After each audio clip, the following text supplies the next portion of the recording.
Hello everyone and welcome to a video I've been looking to do, people, on the Ashes, the cricket series between England and Australia, which is taking place in England as we speak. And it's been a thrilling opening few exchanges, people, in this series, both in the men's and the women's tests. So let's look at the women's test that's been happening and it's still going on as we speak. And Australia are currently on top, you would say, in this test match. Heading into the fifth day, England need 152 runs to win with only 5 wickets remaining. And in their fourth innings run chase, they're 116 for 5. But there have been some noteworthy performers, people, in this test. Sutherland of Australia hitting 137 not out in that first Australian innings of 473. In England's reply of 463, so only 10 runs fewer. Beaumont hit 208 not out, Tammy Beaumont. Then we had Australia record 257, so they opened up a lead of 267 as a result of that second innings, with Mooney adding 85 and England's Ecclestone getting another 5 wickets to complete a 10-wicket haul for the match, which is some achievement. And as I mentioned, people, England having lost 5 wickets is going to be a tricky little run chase to get those remaining 152 runs. Let's see how it goes. We're going to be following that closely. And thinking about the men's test as well, people, that concluded last week, it was an absolutely incredible match. So Australia winning by 2 wickets, and it was one of those fascinating clashes of styles where England, under their new coach Brendan McCullum, continuing with this philosophy of Bazball, which is proving somewhat of a contested term depending on which side of the fence you sit. The English public are really getting behind it as the new way that England are playing this offensive, attacking, front foot approach. But on the flip side, maybe the Australian angle, this Bazball is seen as a little bit of a gimmicky tactic, a little bit of a frivolous, careless approach to the game. And I think this is proving to be, people, the real battleground in terms of Australia sticking very much to their approach of playing at our tempo, playing more maybe conventional cricket, i.e. more conventional shots, scoring runs in using more renowned ways in terms of hitting the spinner by charging down the pitch and hitting it over the top. Whereas English batters are going more on the side of the reverse sweeps, the reverse ramps, and these more risky approaches to batting. And I think this is the interesting aspect, because in an Ashes series you always get a lot of conversation. There's always a lot of back and forth in the media between the two sets of players. And Australia, having gotten over the line with that 2-wicket win, you sense it's going to give them a little bit of leverage, a little bit of an upper hand in the jousting, in the verbal Cold War aspect, in terms of, the trying to use this Bazball as a little bit of a potentially a weapon to encourage England to potentially continue with this loose approach. Because I have to give balance to this conversation, people, because I think Bazball from an English side is probably a positive way to go. I think they are better for it. I think they're playing more positively. They're playing with a sense of, we're looking to dominate, to get on top of the opposition. And I think we're seeing it's certainly working to some degree for certain players such as Joe Root, who since being removed, or since resigning as England captain last year, June 2022, he's averaging 70 in Test cricket, and in that first Test he got a wonderful 100 and 46 in the second innings. So it's clearly working for him from a certain point of view. However, David Warner, one of the Australian batters, mentioned in an interview with, I believe, Ricky Ponting, it might have been, one of the Australian pundits. And he mentioned that England are maybe giving their wickets away a little bit too cheaply and not putting a high enough price on their wicket. And I think this is a relevant observation from David Warner, because I do think there is a fine balance with Bazball. In other words, I think at times England are maybe being a little reckless with their shot selection. And ultimately, maybe it's leading at times to the batters getting themselves out rather than the Australian bowlers necessarily having to outwit, outthink the batter. So it's a little bit of a cat and mouse situation, but it's certainly made for compelling viewing. Let's just get a little bit into the nuts and bolts of some of the duels that have occurred and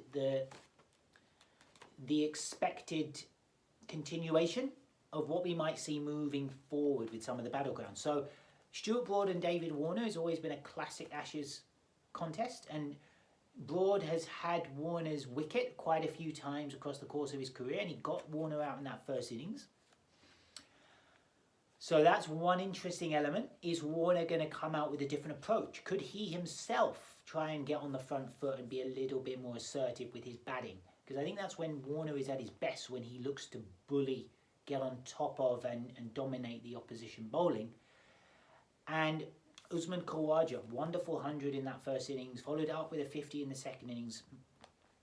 Incredible performance. He is very much a batter in form, and he looks like someone who is very comfortable with the tempo in which he's batting. He's not taking too many risks. He's not forcing the play, letting the ball come to him, working it into gaps, putting away the bad ball, conventional style. And yeah, you feel that he is a guy in form who England are going to have to look at as the main man in terms of how can they get him out.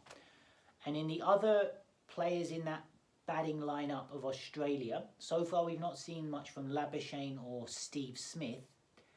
Head has looked a little dangerous, so has Green and Carey. They've had their moments, and obviously the captain Pat Cummins put in an incredible match performance, 4 wickets in the second innings, and then getting Australia over the line with that 40-odd nod out in the final innings of the match. So Australia bat fairly deep, and Lyon came to the party as well in that run chase. So England are going to have to figure out how are they going to dislodge these Australian batters who all seem in good form. So one question about that is, are England going to make changes? Now, I would advocate for 2 changes. I think the young leg spinning bowler who has been brought into England's squad, Ahmed, I think he is a guy that they should include. I'm advocating for that selection. I think he's something different. He's younger, a wrist spinner, so he's going to extract a fair bit of action on the ball, and in those 3rd and 4th innings, potentially find the scuff marks, get some turn. I would put Ahmed in there. Youngster, took a 5 for in his debut against Pakistan in December, so why not give him a shot, especially if Moeen Ali is carrying a little bit of an injury with his blister on his finger. So I would be tempted to go with that option, to go with Ahmed. And also Mark Wood is another option, the fast bowler, getting a little bit of extra height and pace. We saw maybe Anderson, and particularly Anderson, looked a little bit undercooked, wasn't maybe 100% ready for this test. He had been injured for Lancashire in some of the county matches before. Wood, if you pardon the pun, would bring more pace. He does bring more pace. And I just feel like that extra pace, bounce and aggression that Wood might bring could be something worth considering from an England perspective. Whether you bring him in for Anderson or Robinson is an interesting question, because I think Broad showed enough in that first test to warrant selection for the second test. So food for thought from an English perspective. Brendan McCullum has come out and said England are going to go harder with regards to Bazball, which you got to admire from one perspective. And England, there's less margin for error now, you have to say, with a 1-0 deficit. there's less of a freedom potentially that they can play with in terms of the perspective.